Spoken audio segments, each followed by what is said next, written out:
video is going to be a complete guide to training your forearms. We're going to be going over the anatomy of the forearms, all the different muscle groups, the function of your forearms, the best exercises to do, loads of tips when you're training your forearms, and also how to avoid getting injured when you are training them.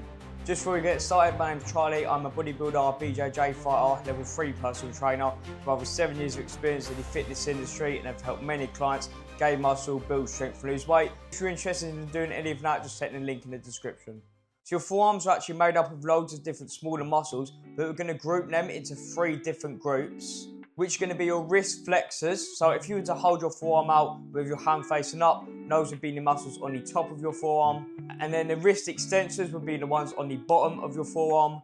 And then lastly, we have a muscle called the Brachioradialis, which is a fairly big forearm muscle. If you were to have your hand facing down and really think about engaging the back of your forearms from there, it would be the muscle shown in this video that's sort of like near your elbow. Now we've established them 3 main groups that we'll be referring to. We're going to be going over the functions of all those different muscles. So starting with the wrist flexors, as the name suggests, the main goal is to flex your wrist. So if you were to hold your arm out with your palm facing up, if you were to bend your wrist up towards you in that way, that would be using all of your wrist flexors. Whereas if you were to have your hand facing down and then curl your wrist up towards you, that would be using your wrist extensors. And your wrist flexors are also going to be used for like your grip to actually hold on to something when you're training. And then your brachioradialis is involved in bending your arm. However, it will be used the most when your palms are facing down and you're bending your arm.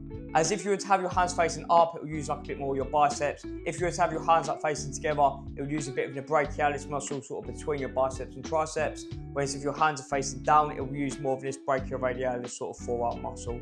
So just before we go into the next part of the video, I'd like to make you aware of a free email campaign. So what it is it's 31 fitness tips across 31 days. But each of these tips are going to massively transform your fitness progress.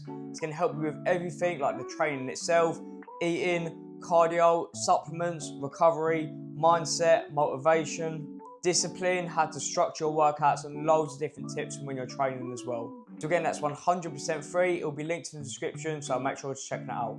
So now we've established the different muscle groups within your forearms as well as their functions. We're now going to be going on to some exercises to actually target those different muscles. So we're going to start with the wrist flexors. So as we mentioned, the main 2 functions of them is to bend your wrist when your palms are facing up, and also to hold on to any sort of weight when you're training. Starting with that bending your wrist motion, that will be done in any sort of normal wrist curl, whether that be like with a barbell or like on a cable, for example. That movement will also be done isometrically in anything where you have to like hold your wrist in a straight position. So take the barbell curl, for example. When you're doing it, obviously you'll be using like your biceps, your elbow joint will be moving, but you have to actually use your forearms to help keep your wrist straight and avoid your wrist bending back. So to actually keep it straight, you will be slightly working your forearms. And that's why if you've done any sort of curl and you feel it a little bit in your forearms, that is why you may be feeling it, as they will be used to keep your wrists in that straight position. However, doing it in this way will only really train them isometrically, meaning it will help to build like the strength in your forearms and in the stability of your wrists. However, it won't necessarily be the best if you're looking to actually grow your forearms. If you'd like to grow your forearms, it would be best to stick into the actual wrist curls, where you're actually going to be moving your wrist throughout the movement. And then that second function that we mentioned about like holding on to something. So most like back exercises, anything like a deadlift, for example, or anything where you have to like hold on to the weight, your wrist flexors will be used to actually maintain that strong grip. You can do specific exercises to actually target in this part. For example, like a dead hang where you just hang from the bar, maybe with like some weight attached to you, or like a farmer's carry, for example, where you're like holding on to a heavy pair of dumbbells while walking, or just like picking a heavy pair of dumbbells up and just holding them.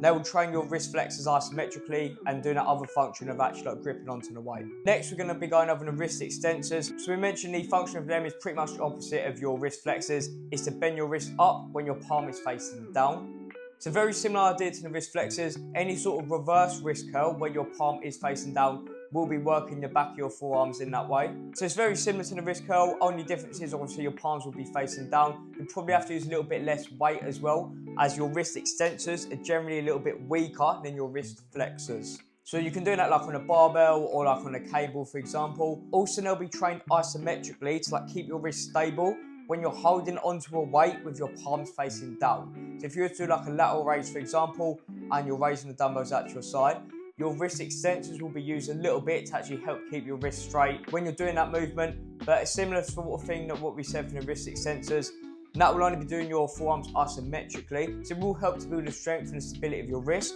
but won't necessarily be the best if you're looking to actually grow your forearms.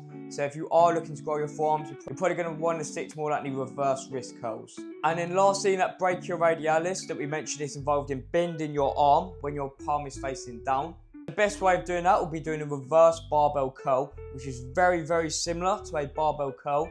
The only difference really is that instead of your palms facing up, your palms will face down. You're going to have to use a significantly less weight than the normal barbell curl, but it is the best exercise for sort of targeting that specific brachioradialis part of your forearms. Okay, now that we've covered all the different muscle groups, functions, and the different exercises, we're going to be going over a few sort of general tips for when you're training your forearms. So as we mentioned, your forearms will be used a lot when you're actually like holding onto a weight when you're lifting. So where you can, try to avoid relying too much on lifting straps, as these will allow you to use a heavier weight, but they will also take your forearms out of it slightly. So if you're doing like a deadlift or a lat pull down, for example, and on your heavier sets you do need to use the wrist straps, I'd recommend starting off with your warm-up sets not using the straps. You're still slightly training your forearms and working on that grip strength.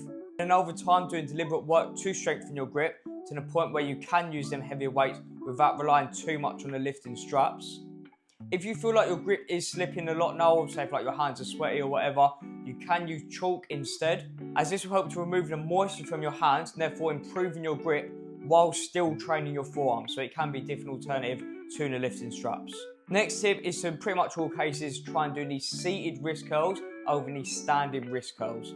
As the seated wrist curls allow your wrist to go through more of a range of motion, they'll put your forearms into more of a stretched position and will actually apply quite a bit of tension to your forearms when they're in their stretched position, which can be very beneficial for actually growing your forearm muscles. And then a specific tip for when you are doing those seated wrist curls, you want to make sure you're doing them with your forearms resting on your legs, your hands just over your knees, and try and slightly go on your tiptoes as well if you can. So by going on your tiptoes, it will elevate your knees slightly, therefore allowing your wrist to go for an even greater range of motion and placing an even greater stretch on your forearms. So yeah, try and think about going up on your tiptoes slightly, having your knees high when you are doing the seated wrist curls. And then last tip for when you're training your forearms is that I recommend to stick to slightly lower weights for higher reps when you are doing any sort of forearm exercise. As your wrist joint is like quite a vulnerable joint, so if you were to use too much weight, it can put too much stress through your wrist, which could lead to injuries and pain. So I recommend sticking to probably about 12 to 15 reps. And then to wrap up on the video, we're going to be going over a few tips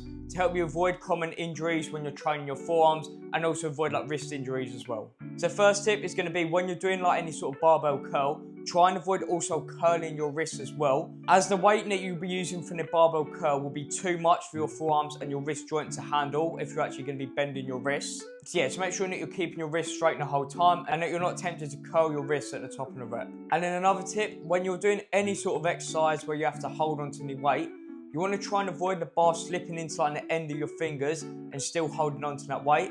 As if you do this, it can lead to like a lot of stress going through your wrists, your forearms. That can also like lead into your elbow as well. So to avoid pain in those areas, you want to make sure you're holding on with like a really nice tight grip. If you feel like the bar is slipping at any point, then simply let go, get a nice tight grip again, and then go back into the exercise. And if you do want to improve your grip, either train your grip strength to help improve it, or doing the things we mentioned earlier, like using lifting straps or using chalk. And then lastly, as we've mentioned with pretty much any exercise where you're not deliberately training your forearms, you want to ensure that you're keeping your wrists nice and straight and neutral. But if you do feel like your wrists are bending around a bit and you feel like pain, like any sort of pinching pain in your wrist, then you may want to use wrist wraps when you're training, as this will help to keep like your wrist joint more straight, more stable. It will help to keep it more warm. It will help to like reduce pain when you're training. Therefore, can help reinforce your wrist staying in like a safer position. So that's going to conclude the complete guide to forearm training. I hope you enjoyed the video. If you did, make sure to subscribe and like. As I mentioned in the beginning, there'll be links in the description to online coaching, as well as that free email campaign that we mentioned earlier. If you'd like to see a complete guide for training your legs, click the video and it will be just here. And I'll see you in the next video. Bye.